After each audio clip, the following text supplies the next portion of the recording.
The drizzle was typical for a Seattle Saturday morning in October. I pulled my jacket tighter as Emma and I walked through Pike Place Market, her small hand warm in mine. The familiar sounds surrounded us. Vendors calling out prices, the distant hum of conversations mixing with the occasional ferry horn from Elliott Bay. "Mom, can we get the Honey Lady samples again?" Emma asked, her 8-year-old voice bright with excitement. Her dark hair was escaping from her ponytail, dampened by the mist that seems to perpetually hang over our city. "Of course, sweetheart," I replied, squeezing her hand. Saturday mornings at the market had become our tradition after the divorce finalized 6 months ago. It was one of the few things that still felt normal, just the two of us navigating our new life together. The crowd was thicker than usual, probably because of the Seahawks game later. People moved in slow clusters, tourists mixing with locals. Everyone hunched slightly against the persistent drizzle. Emma skipped beside me, completely unbothered by the weather, the way only children can be. We were making our way toward the flower vendors when it happened. Emma, distracted by a street musician's guitar case filled with dollar bills, didn't see the man in the expensive charcoal suit walking directly toward us. Neither did I, really. In that split second, she bumped into him. Not hard, just the way kids do when they're not paying attention to where they're going. The impact sent his coffee cup flying. I watched in slow motion as the dark liquid arced through the air, landing on his pristine Italian leather shoes and splattering across the concrete. "Emma," I started to say, ready to help her apologize, but the words died in my throat. The man's face had transformed into something ugly.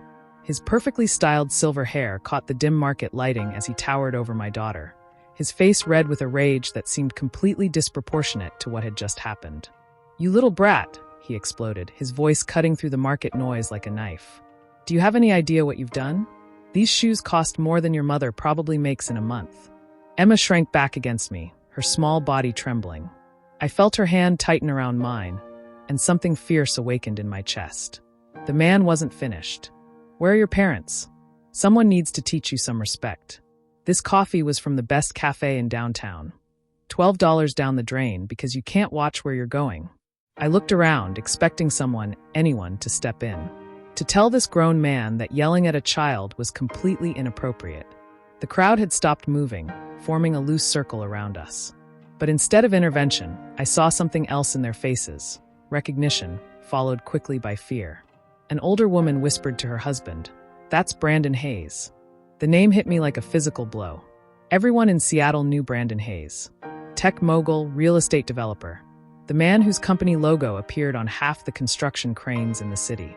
His face was regularly on the business pages of the Seattle Times, usually accompanying stories about his latest acquisition or his opinions on city policy. And he was still yelling at my 8-year-old daughter. "I should sue your parents for damages," he continued, examining his shoes with disgust. "Do you know how much these cost? Of course you don't. Your family probably shops at Payless." The crowd watched in uncomfortable silence. I could feel their eyes on us, see the way they wanted to look away but couldn't. A few people had their phones out, but no one was moving to help. Emma pressed closer to me, and I could feel her starting to cry. That's when something inside me snapped. Not into rage, that would have been easier, more expected. Instead, I felt a cold, calm clarity settle over me.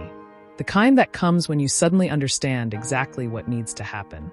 I stepped forward, placing myself between Hayes and Emma, and when I spoke, my voice was quiet but clear enough for everyone around us to hear. "Excuse me." Hayes looked up from his shoes, seemingly noticing me for the first time. His eyes swept over my jeans, my Target jacket, my ponytail coming loose in the drizzle, and I saw the exact moment he decided I wasn't worth his attention. "Your daughter needs to learn some manners," he said dismissively, turning back to examine the damage to his shoes. "Actually," I said, my voice still calm, "I think there's been a misunderstanding here." Hayes looked back at me with the kind of impatience wealthy men reserve for inconveniences that cost them time but not money. Around us, the crowd pressed closer, their phones now openly recording. I could feel Emma behind me, her small hands gripping the back of my jacket. "What misunderstanding?" Hayes snapped. "Your kid destroyed a $12 coffee and ruined shoes that cost more than most people's rent." Pretty straightforward to me. The market had gone unusually quiet. Even the vendors seemed to have paused their calls to watch what was unfolding. I could smell the salt air from Puget Sound mixing with the scent of fresh flowers and baked goods. the normal Saturday morning atmosphere, now charged with tension. "The misunderstanding," I said, keeping my voice level, "is that you think any of that matters." Hayes blinked, clearly not expecting that response. "What? Your coffee? Your shoes? Your money?" I took a small step forward, not threatening, just present. "None of that matters as much as the fact that you're a grown man screaming at a child." "I wasn't screaming." "Yes, you were." My voice cut through his protest, still calm but now carrying an edge that made several people in the crowd straighten up. "You were screaming at an 8-year-old girl who accidentally bumped into you. In public. In front of all these people." I gestured to the crowd around us, and I saw some of them shift uncomfortably as they realized they were being included in the narrative. "She should have been watching where she was going," Hayes said, but some of the bluster had gone out of his voice. "She's 8. I let that hang in the air for a moment. "She's 8 years old, and she made the kind of mistake 8-year-olds make. But instead of responding like the adult in this situation, you chose to bully her." Hayes' face was reddening again. "I am not a bully. Do you know who I am?" "I know exactly who you are, Mr. Hayes." The use of his name clearly surprised him. "You're Brandon Hayes. You own half the buildings going up in this city. You've been on the cover of Seattle Business Magazine 3 times. You have more money than most people will see in 10 lifetimes." I paused, watching his expression shift from anger to confusion as he tried to figure out where I was going with this. "And right now, none of that matters.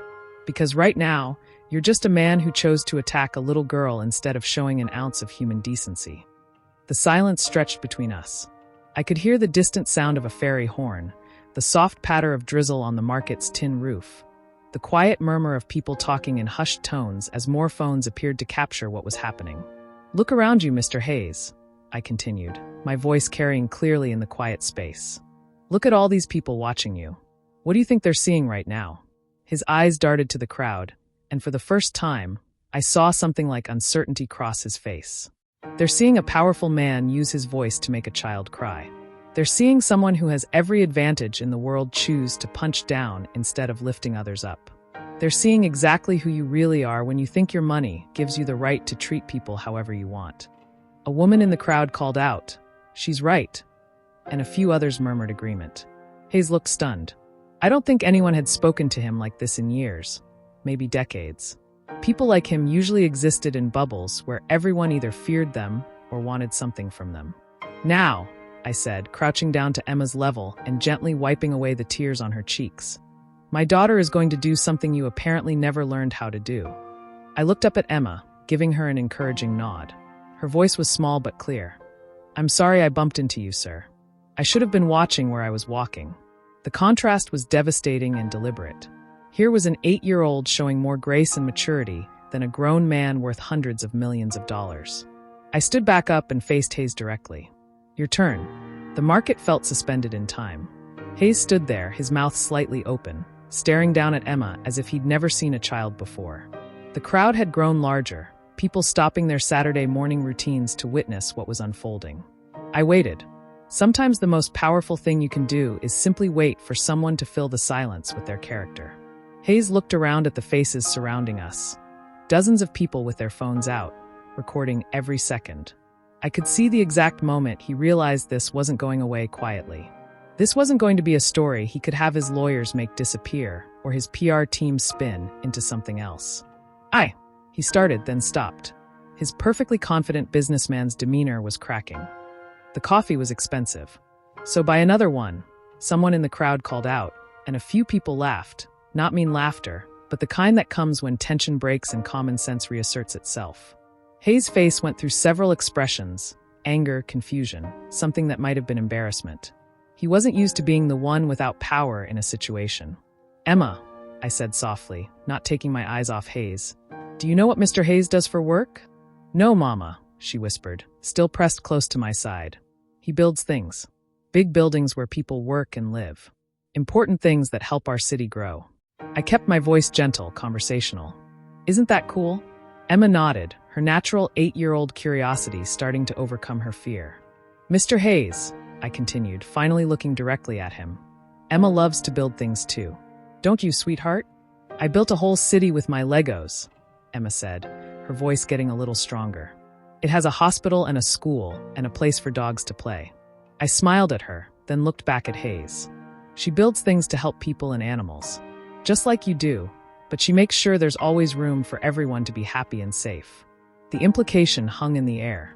Here was a child who instinctively understood something about building communities that this powerful man seemed to have forgotten. Hayes was staring at Emma now, really looking at her for the first time. I could see something shifting in his expression. Not quite remorse, but maybe recognition of how far he'd fallen from any reasonable response to the situation. An older gentleman in the crowd stepped forward slightly. "Son," he said to Hayes, his voice carrying the authority of someone who'd lived through a lot of years. "My granddaughter is about her age. If someone talked to her the way you just talked to this little girl, we'd have words." A few people murmured agreement. The crowd wasn't angry or hostile. They were disappointed. Somehow, that seemed worse for Hayes than anger would have been. "The right thing to do," I said quietly, "isn't complicated. It's just hard for people who aren't used to doing it." Hayes looked down at his coffee-stained shoes, then back at Emma, then at the faces surrounding us. I could see him calculating, not money or deals or leverage, but something much more basic. What kind of man did he want to be in this moment? The silence stretched on. Emma shifted beside me, her small hand finding mine again. "It's okay, Mama," she whispered, just loud enough for Hayes to hear. "Maybe he's just having a bad day." That's when Hayes' expression finally cracked completely. He knelt down slowly, bringing himself to Emma's eye level. His expensive suit touched the wet concrete of Pike Place Market, but he didn't seem to care anymore. "You're right," he said, his voice completely different now, softer, human. "I am having a very bad day, but that doesn't make it okay for me to take it out on you." Emma considered this with the seriousness that only children can bring to important matters. "My mama says when we're sad, we should use our words to ask for help, not to hurt people." Hayes swallowed hard, and I saw his eyes glisten. "Your mama is very smart, and you're very kind." He paused, looking up at me briefly before returning his attention to Emma. "I'm sorry I yelled at you. You didn't deserve that." "It's okay," Emma said immediately, then tilted her head thoughtfully. "Are you sad because someone you love went away?" The question hit Hayes like a physical blow. Around us, the crowd had gone completely quiet, sensing they were witnessing something profound. "Yes," Hayes whispered. "Someone very important to me went away, and I miss her very much." "I'm sorry," Emma said with the pure empathy that children possess. "Missing people is really hard." Hayes nodded, unable to speak for a moment. When he found his voice again, it was barely audible. "She would have been very disappointed in how I acted today. But maybe she would be proud of you for saying sorry," Emma offered hopefully. That's when I saw it. The exact moment Brandon Hayes remembered who he used to be before money and power had built walls around his heart. Tears actually formed in his eyes as he looked at my daughter. "Thank you," he said simply. "Both of you. I needed to remember that being sorry means being better, not just saying the words." He stood up slowly, addressing the crowd that had gathered. "Everyone here just witnessed a powerful lesson, not from me, but from this remarkable little girl and her mother. They showed me that dignity isn't about how much money you have or how important you think you are. It's about how you treat people, especially when they can't fight back." The crowd began to murmur appreciatively, some even starting to clap. Hayes pulled out his wallet and handed several $100 bills to the flower vendor. "Could you please give flowers to every child here today? And," he paused, looking back at Emma, "I'd like to make a donation to whatever cause Ms. Chin chooses. Something that helps families like hers." "That's not necessary," I started to protest. "It's not about necessity," Hayes said, meeting my eyes. "It's about choosing to build something good from a moment when I was at my worst." As the crowd began to disperse, many people approached us. Not with phones anymore, but to shake our hands, to tell Emma how brave she was, to thank me for standing up for what was right. Hayes lingered as the market returned to its normal Saturday rhythm. "Ms. Chun," he said quietly, "I hope you'll allow me to make this right in meaningful ways. Not for publicity, but because your daughter reminded me what my mother tried to teach me about kindness." Emma tugged on his expensive suit jacket. "Mr. Hayes, do you think your person who went away would want you to be sad forever?" He smiled, genuinely smiled, for the first time that morning. "No, I don't think she would. I think she'd want me to help other people feel less sad." "That sounds like a good plan," Emma said matter-of-factly. As we walked away from Pike Place Market that morning, Emma's small hand in mine, I realized that we'd all been changed by what happened. Emma had learned that sometimes adults make mistakes but can choose to be better. Hayes had been reminded that real power comes from lifting others up, not tearing them down. And I had learned that sometimes the most important lessons come from the smallest voices. And that standing up for what's right, even when it's scary, can change not just a moment, but a life. The Seattle drizzle continued to fall gently around us, washing the morning clean and carrying with it the promise of new beginnings.